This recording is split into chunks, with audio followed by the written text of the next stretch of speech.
ایک پادری نے اعلان کیا کہ جس نے جنت خریدنی ہے وہ ہم سے رابطہ کر سکتا ہے، اور جاہل لوگ جنت حاصل کرنے کے لیے بڑی سی بڑی رقم ادا کرنا شروع ہو گئے۔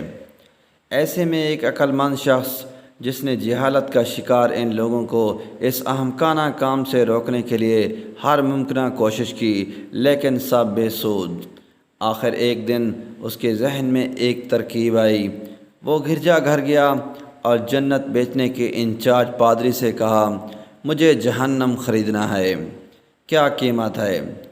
پادری حیران ہوا اور کہنے لگا، جہنم؟ اس شخص نے کہا، ہاں جہنم۔ پادری خوش ہوا کہ اب جہنم بیچ کر بھی کمائی کر سکوں گا، لہذا سوچے بغیر کہا، 3 سکے۔ اس آدمی نے جلدی جلدی رقم ادا کی اور کہا، جہنم کی دستاویز دے دو۔ پادری نے کاغذ کے ایک ٹکڑے پر لکھا، جہنم کی دستاویز۔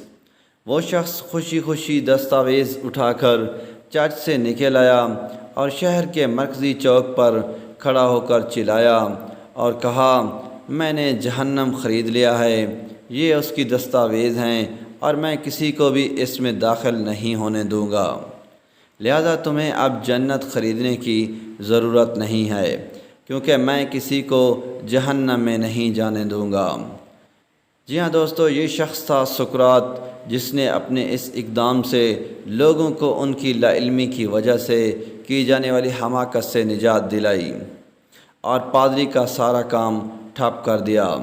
دوستو، اس طرح کی مزید ویڈیوز کے لیے چینل کو سبسکرائب کریں تاکہ آنے والی تمام ویڈیوز آپ تک جلد سے جلد پہنچتی رہیں۔